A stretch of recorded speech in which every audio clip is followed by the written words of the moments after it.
Magandang araw mga kaibigan. Pag-usapan natin ngayon ang special session of Congress na tinawag ng Pangulo. I think this is the first time sa pag-upo ni PBBM as President. As far as I remember, correct me if I'm wrong, parang ito yung unang pagkakataon na nagkaroon ng special session. Panahon ng COVID-19, panahon ni PRRD, ay mayroon ding mga special session.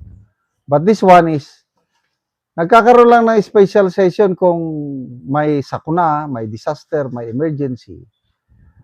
Ito is, wala naman akong nakikitang apurahan na legislative measures na dapat ipasa. Kasi naka-break on recess ngayon ang Congress. Kaya ang presidente may kapangyarihan kahit naka-break, recess ang Congress, meaning congressmen and senators, pwedeng tawagin ng Pangulo para sa mga agarang legislative work na dapat ipasa. Okay, so ano ba yung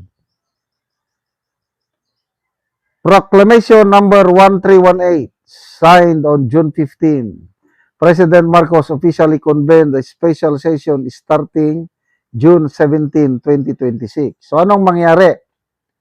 Resuming work during recess. Yan na. Fast-tracking priority legislation. So ano yung mga priority legislation ko, no? Number one, yung proposed anti-political dynasty bill na assistance to individuals in crisis situation, yung ayuda, AIX. Ano ba? Amendments to universal access to quality tertiary education. Ito ang convening the Commission on Appointments. Ano pa? Ang nakikita kong pinaka-importanting dahilan bakit nagpatawag ng special session is bypassing the Senate deadlock resolving leadership. The special session requires the Senate to move past internal political friction because legislative work was previously disrupted by a leadership gridlock. A special session provides the ground for the Senate to definitely vote and elect a permanent Senate President. Ayan. Ito na. Yung opinion ko lang ito. Main purpose ng special session na ito is para mabotohan na ng mga senador ang bagong Senate President. Okay. Kung yung dati pa rin na bilang, 12 lang ang bilang ng Gatchalian Black. Kasi yung paglipat nga ni Escudero. 12 rin ang bilang ng Cayetano Black. So paano makaka-elect ng bagong Senate President kung 12-12? Wala. Kailangan kasi ng 13. Yun ang required ng Constitution. So, dito napapasok yung biglang nagbigay ng mensahe si Senator Joel Villanueva na tama na ang bangayan. Mag-a-attend ako ng special session na tatawagin ng presidente. At, sabi niya, I will base my decision. Ito pala yung advice ng father niya. Sundin mo ang iyong konsensya. Ang sabi lang ni Senator Joel is, inilagay ako sa Diyos sa posisyong ito para gampanan ko ang aking tungkulin. Ginamit niya, dinahilan niya ang Diyos para mag-attend ng special session. So, I hope I am wrong. Kailang nakikita ko sa June 17, formal ng lilipat, tatawid bakod si Senator Villanueva sa Gatchalian camp para ma-elect na nila si Gatchalian as bagong Senate President. Yan ang nakikita ko sa June 17. So, ang main issue pa rin dito is yung flood control probe ng Blue Ribbon Committee. Kasi nga, bukas,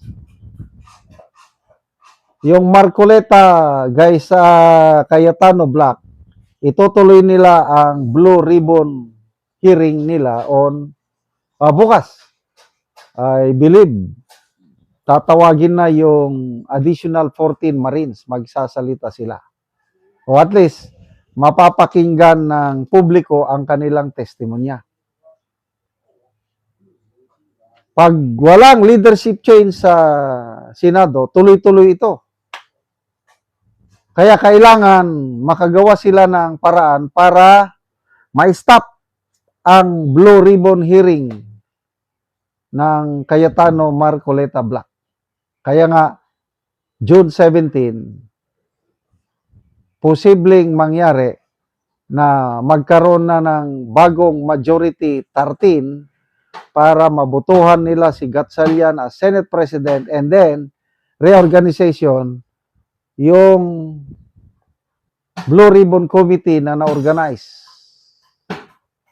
panahon ng Cayetano Senate Presidency, mawawalan na ng visa. Kasi may bagong Senate President na voted by 13 members. So, definitely, ma-stop na naman ang